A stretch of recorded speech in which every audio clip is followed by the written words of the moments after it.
ठीक है। तो देखो, आज आज इस लेक्चर में हमने क्या डिस्कस करना है, प्रॉपर्टीज के बारे में डिस्कस करना है। ठीक है। मटेरियल टेस्टिंग एंड एवेल्युएशन के इस लेक्चर में हमने क्या डिस्कस करना है, प्रॉपर्टीज के बारे में डिस्कस करना है। The practical application of engineering material in the manufacturing of engineering depend upon the knowledge of their particular property under the range of condition. इसमें हम यूज करते हैं ना कि ये प्रॉपर्टी है कंक्रीट की, ये प्रॉपर्टी है। तो देखो, प्रॉपर्टीज का क्या मतलब होता है। The term property is a qualitative और quantitative measure of response of material to the externally imposed condition like force, temperature। तो कहने का मतलब क्या है कि प्रॉपर्टी क्या होती है कि जो भी हमारे पास मटेरियल होते हैं वो कैसा बिहेव करेंगे, देयर बिहेवियर कैसा होगा अंडर द लोडिंग कंडीशन। जब आप उस पर फोर्स अप्लाई करेंगे, टेम्परेचर का इफेक्ट पड़ेगा, तो उस टाइम वो कैसा बिहेव करेगा, उसकी क्वालिटी क्वांटिटी कितनी होगी। तो वो चीज़ आपकी प्रॉपर्टीज़ में आती है, राइट। अब जो प्रॉपर्टीज़ होती है, अगर हम उसको क्लासिफाई करें, क्लासिफिकेशन ऑफ मटेरियल प्रॉपर्टीज़, जितने भी हमारे मटेरियल यूज़ होते हैं, अगर हम उसकी प्रॉपर्टी को क्लासिफाई करें तो अलग अलग तरह हम उसको क्लासिफाई कर सकते हैं। ठीक है। जैसे पहला आ गया आपका मैकेनिकल प्रॉपर्टीज ऑफ मटेरियल। ठीक है। दूसरा है आपका थर्मल प्रॉपर्टीज। तीसरा है आपका ऑप्टिकल प्रॉपर्टीज। तो ये क्या है, अलग अलग प्रॉपर्टीज है मटेरियल की। ठीक है। नेक्स्ट आपका electrical, chemical, magnetic, physical properties. तो ये इस तरह हमने प्रॉपर्टीज को क्लासिफाई किया हुआ है। अब हम इसको वन बाय वन स्टडी करेंगे। मैकेनिकल प्रॉपर्टीज क्या होती है, थर्मल प्रॉपर्टीज क्या होती है, ऑप्टिकल प्रॉपर्टीज क्या होती है। सुना है इससे पहले मैकेनिकल प्रॉपर्टीज क्या होती हैं Nikam, mechanical properties of material.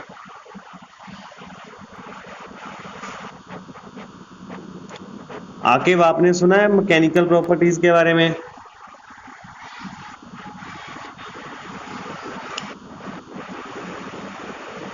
देखो, मैकेनिकल प्रॉपर्टीज का मतलब क्या है, जब हम किसी मटेरियल पे लोड अप्लाई कर देते हैं वो कैसा बिहेव करेगा।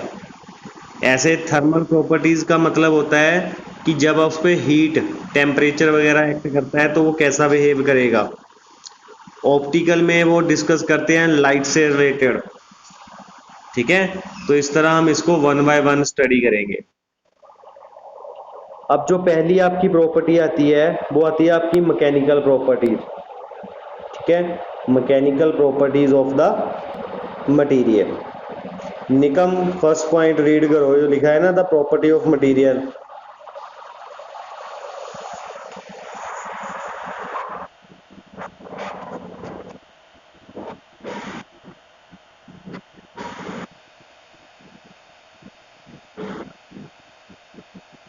ठीक है। जैसे कि मैंने अभी बताया है कि ऐसी properties, the properties of material, वो प्रॉपर्टीज है मटेरियल की डेट डिटरमाइन इट्स बिहेवियर, जो क्या पता करती है, उसका बिहेवियर पता करती है अंडर अप्लाइड फोर्स।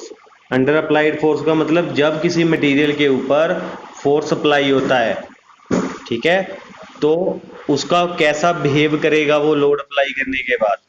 तो जो वो प्रॉपर्टीज होती है वो आपकी मैकेनिकल प्रॉपर्टीज में आता है। तो क्लियर हो गया ना मैकेनिकल प्रॉपर्टीज क्या है, कि जब आप उस पर लोड अप्लाई करोगे तो फिर वो कैसा बिहेव करेगा। आके क्लियर हुआ मैकेनिकल प्रॉपर्टीज के बारे में आके।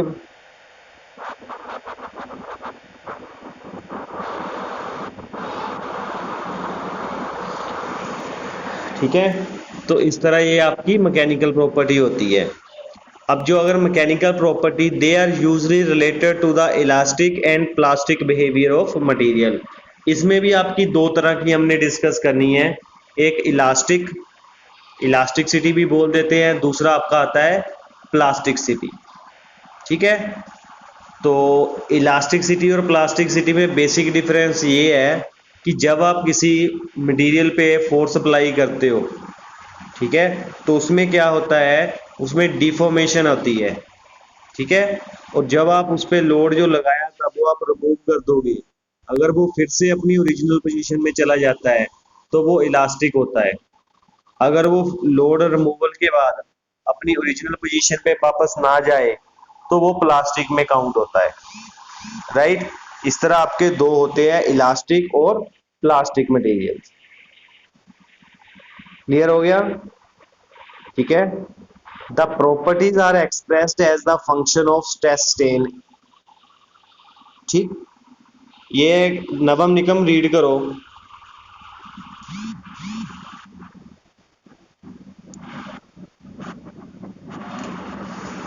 ठीक है। एक तो जो इलास्टिक एंड प्लास्टिक वाला हो गया पॉइंट, दूसरा जो प्रॉपर्टीज है वो किन टर्म में एक्सप्रेस करते हैं हम, स्ट्रेस और स्ट्रेन में रिप्रेजेंट करते हैं।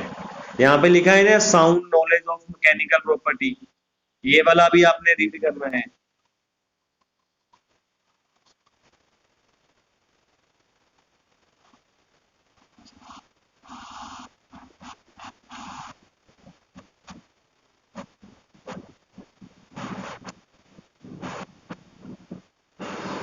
ठीक है। तो देखो जो मैकेनिकल प्रॉपर्टीज है ये देखो हमारी कहाँ पे काम आती है। ठीक है। देखो मैकेनिकल प्रॉपर्टीज आपकी काम आती है जब आप किसी चीज को आपने डिजाइन करना हो। ठीक है। अगर हमने किसी चीज को, किसी कंपोनेंट को डिजाइन करना है तो हमें ये पता तो होना चाहिए ना कि वो कितना लोड रेजिस्ट कर सकता है विदाउट फेलियर। तो वो चीज हमें स्ट्रेस स्ट्रेन से ही पता चलती है कि जब हम उसमें स्ट्रेस स्ट्रेन डायग्राम बनाते हैं। तो किसी कंपोनेंट को डिजाइन करने के लिए भी आपका ये मैकेनिकल प्रॉपर्टी यूज होती है। ठीक है। तो अभी इसको एक बार रिवाइज कर लेते हैं। मैकेनिकल प्रॉपर्टीज वो प्रॉपर्टीज है जो किसी मटेरियल पे लोड अप्लाई करने के बाद कैसा बिहेव करता है। और ये इसमें दो तरह आते हैं आपके, एक इलास्टिक, एक प्लास्टिसिटी। इलास्टिसिटी में जब आप लोड रिमूव करते हो तो वो ओरिजिनल पोजीशन में चला जाता है, और प्लास्टिक में लोड रिमूव करने के बाद वो ओरिजिनल पोजीशन में नहीं जाता। ठीक है। और ये डिजाइन करने के लिए हमारे पास यूजफुल होती है। किसी भी कंपोनेंट को अगर डिजाइन करना है तब हमें ये मैकेनिकल प्रॉपर्टीज के बारे में पता होना चाहिए। ठीक है। तो ये तो था आपका मैकेनिकल प्रॉपर्टीज। ठीक है।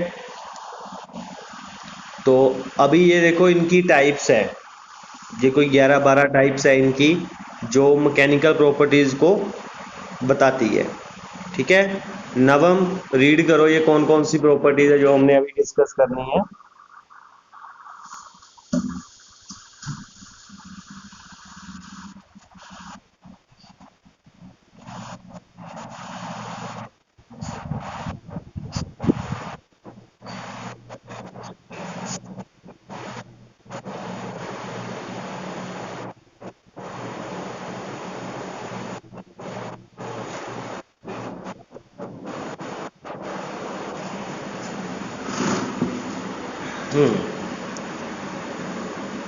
Wear resistance. ठीक है।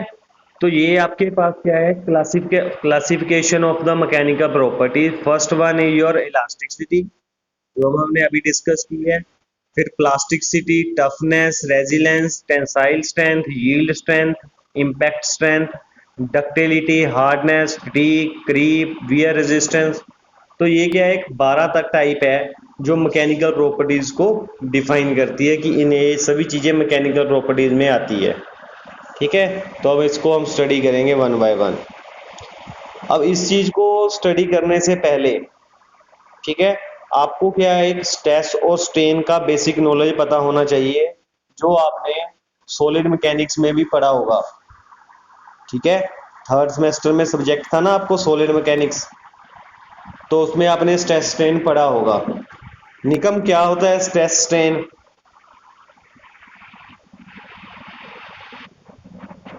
स्ट्रेस और स्ट्रेन के बारे में पढ़ा है ना, क्या होता है stress strain?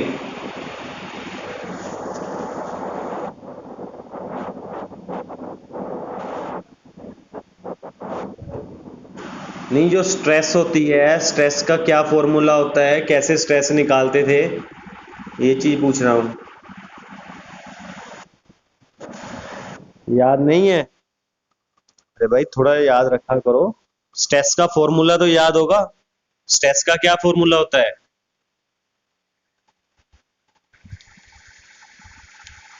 Load upon area नहीं होता था? जब हम किसी चीज की स्ट्रेस निकालते थे तो हम सबसे पहले लोड और एरिया, अब आप क्यूब स्ट्रेंथ निकालते थे कंक्रीट में, आपने टेस्ट भी किया था हमने कि जो लोड है कितने लोड पे वो ब्रेक होता है और कितना उसका एरिया होता है, लोड अपॉन एरिया करके स्ट्रेस निकलती थी हमारी। ठीक है, तो स्ट्रेस क्या है, स्ट्रेस का फॉर्मूला होता है लोड अपॉन एरिया, और लोड को हम मेजर करते हैं न्यूटन में, एरिया को एमएम में, तो ये इसका आंसर आता है न्यूटन एमएम में आता है। ठीक है, तो इस तरह आपका ये स्ट्रेस है। अब देखो इसको रीड करो एक बार, निकम, जो लिखा है ना एक्सपीरियंस शोज, इसको रीड करो, मैं बताता हूँ।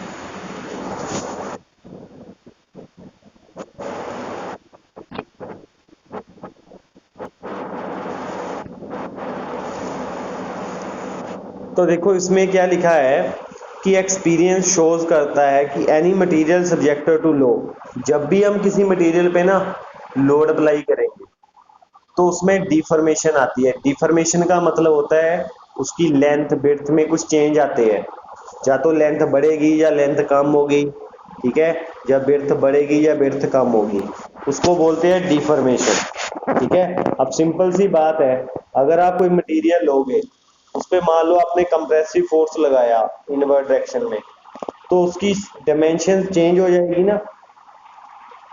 ठीक है, उसकी डायमेंशन चेंज हो जाती है, जो चेंज इन डायमेंशन आता है वही आपका डिफॉर्मेशन होता है। तो इससे हमें पता चलता है कि जब भी हम किसी मटेरियल पे लोड अप्लाई करते हैं तो उसमें क्या होता है, डिफॉर्मेशन होता है। अब जो डिफॉर्मेशन है वो डिपेंड करता है कि मटेरियल कैसा है। ठीक है, उसका मैग्नीट्यूड कितना लोड लग रहा है, उसका क्रॉस सेक्शन डायमेंशन कैसी है, तो इन सभी चीजों पे डिपेंड करता है कि कितनी डिफॉर्मेशन होगी है। उसके लिए क्या किया गया है, engineering stress strain are the based on the original sample dimension which change during the test। ठीक है, जब आप टेस्ट करोगे तो उसकी डायमेंशन वगैरह चेंज हो जाती है। True stress and strain on the other hand based on a actual instantaneous dimension are better representation of deformation। तो ये डिफॉर्मेशन के बारे में ही बताया गया है। ठीक है, तो ये देखो ये चीज बताई गई है, डिफॉर्मेशन का formula change in length upon original length. ठीक है, स्ट्रेन का फॉर्मूला, स्ट्रेस का तो हो गया आपका लोड अपॉन एरिया।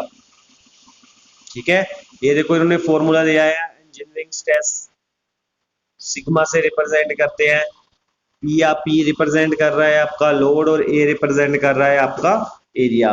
तो लोड अपॉन एरिया करके आप स्ट्रेस निकाल सकते हो, और अगर आपने स्ट्रेन निकालनी हो, ठीक है, तो स्ट्रेन का फॉर्मूला होता है चेंज इन डायमेंशन बटा ओरिजिनल डायमेंशन। ठीक है, कि जब आपने लोड अप्लाई किया तो उसके बाद कितनी डायमेंशन बन गई, उसकी चेंज कितना आया उसमें। ठीक है, डिवाइडेड बाय ओरिजिनल डायमेंशन, तो उससे आपका स्ट्रेन निकलता था। तो उस तरह इसके बाद हम स्ट्रेस और स्ट्रेन का इसे डायग्राम बनाते हैं। ठीक है, तो इस तरह आप स्ट्रेस स्ट्रेन का क्या है, ये क्या है, एक बेसिक नॉलेज है जो आपको पता होना चाहिए। यहां तक क्लियर हो गया?